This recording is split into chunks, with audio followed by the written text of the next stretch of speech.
नमस्कार, मैं हूं गीतिका पांडे और आप देख रहे हैं मध्य प्रदेश का number 1 news channel clean news MP. चलिए देखते हैं मध्य प्रदेश की सभी शाम तक की मुख्य खबरें फटाफट अंदाज में।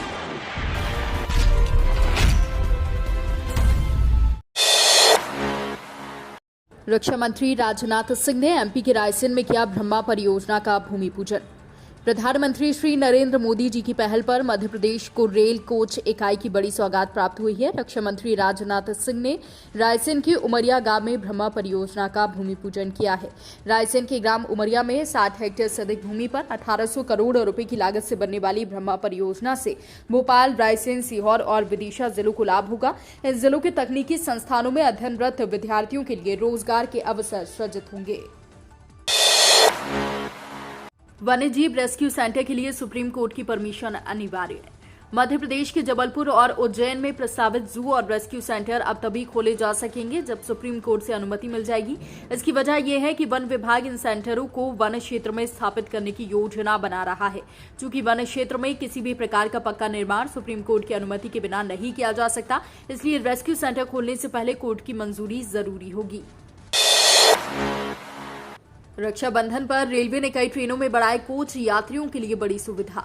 रक्षाबंधन पर्व पर यात्रियों की बढ़ती मांग और सुविधा को ध्यान में रखते हुए रेल प्रशासन ने ट्रेनों में अतिरिक्त कोच जोड़ने का निर्णय लिया है। इससे यात्रियों को अधिक सीटें उपलब्ध होंगी और बिना आरक्षण वाले यात्रियों को यात्रा में राहत मिलेगी।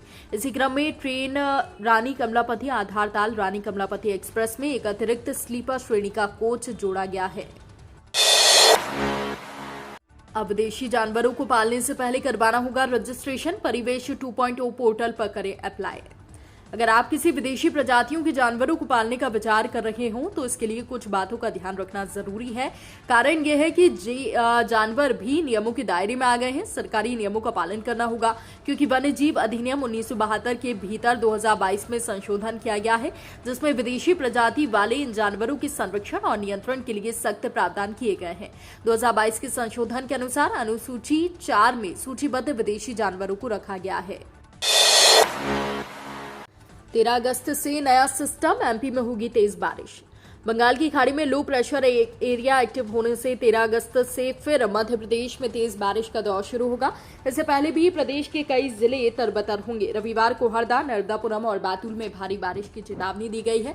टर्फ और साइक्लोनिक सर्कुलेशन एक्टिविटी होने की वजह से ऐसा होगा। मौसम वैज्ञानिक ने बताया कि अगले 5 दिनों तक जिलों में भारी बारिश होगी। भोपाल की सुधरी, लेकिन इंदौर सहित 29 जिला मुख्यालयों में हवा की गुणवत्ता बिगड़ी। हमारी सांसों को चलाने वाली हवा की गुणवत्ता बिगड़ रही है। मध्य प्रदेश के 55 जिला मुख्यालयों में से 29 में इसकी गुणवत्ता खराब हुई है। हालांकि 26 जगह सुधार भी हुआ है।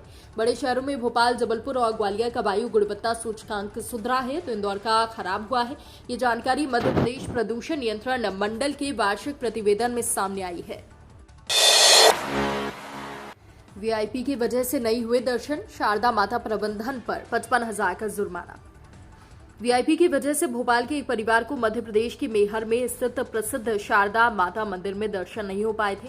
उन्होंने आवाज उठाई तो कर्मचारियों ने उन्हें अपमानित किया। इस परिवार ने मंदिर प्रबंधन की ओर से तय शुल्क देकर वाहन पार्किंग की थी, रोपवे का शुल्क दिया था। अब भोपाल के जिला उपभोक्ता आयोग ने सेवा में कमी मानते हुए मंदिर प्रबंधन और रोपवे का संचालन करने वाली कंपनी को उस परिवार के लिए 55,000 रुपए का हर्जाना अदा करने का निर्णय दिया है। 103 करोड़ की लागत का अंतर्राज्यीय बस स्टैंड तैयार। इंदौर में MR10 में अत्याधुनिक सुविधाओं से लैस अंतर्राज्यीय बस स्टैंड तैयार है। IDA द्वारा इसका निर्माण 103 करोड़ रुपए की लागत से किया गया है। इस बस स्टैंड का नाम श्री टंटिया मामा भील अंतर्राज्यीय बस टर्मिनल रखा गया है। एयरपोर्ट की तर्ज पर बने बस स्टैंड से राजस्थान, उत्तर प्रदेश, दिल्ली, गुजरात, महाराष्ट्र सहित प्रदेश के आसपास के राज्यों व आसपास के जिलों में बसें चलाई जाएंगी। एमपी की इस नगर निगम की ऑनलाइन सेवाएं व्हाट्सएप पर भी जरूरी सुविधाओं का नागरिकों को मिलेगा लाभ। ग्वालियर नगर निगम ने अपनी डिजिटल सेवाओं का विस्तार किया है। अब ग्वालियर के नागरिक व्हाट्सएप चैटबोट सेवा के माध्यम से विभिन्न नगरीय सेवाओं का लाभ उठा सकते हैं। इस नवीन पहल से लोगों को घर बैठे ही अपने शहर की सुविधाओं तक पहुंच मिलेगी। नगर निगम आयुक्त संघ प्रिय ने बताया कि नगर निगम ग्वालियर के द्वारा व्हाट्सएप चैटबोट सेवा चालू की गई है, जिसमें उपभोक्ता अपनी संपत्ति कर और जलकर की ID एवं रजिस्टर्ड मोबाइल नंबर को लिखकर अपना संपत्ति कर और जलकर की कुल बकाया राशि देखना व कर ऑनलाइन जमा कर सकते हैं। यूजीसी ऑफर कर रहा फ्री ऑनलाइन कोर्स बिना फीस, ऐसे उठाएं लाभ। स्वयं पोर्टल भारत सरकार द्वारा पेश किया गया एक फ्री ऑनलाइन एजुकेशन प्लेटफॉर्म है, जिस पर विश्वविद्यालय अनुदान आयोग अलग अलग विषयों से संबंधित कई पाठ्यक्रम ऑफर कर रहा है, जिसे उम्मीदवार स्वयं पोर्टल पर जाकर ज्वाइन कर सकते हैं। इसके लिए किसी प्रकार की फीस नहीं लगती। तो ये थी शाम तक की मुख्य खबरें। रोजाना ऐसे ही मध्य प्रदेश से अपडेट रहने के लिए क्लीन न्यूज एमपी को अभी सब्सक्राइब करें और वीडियो को लाइक करना बिल्कुल न भूलें। धन्यवाद।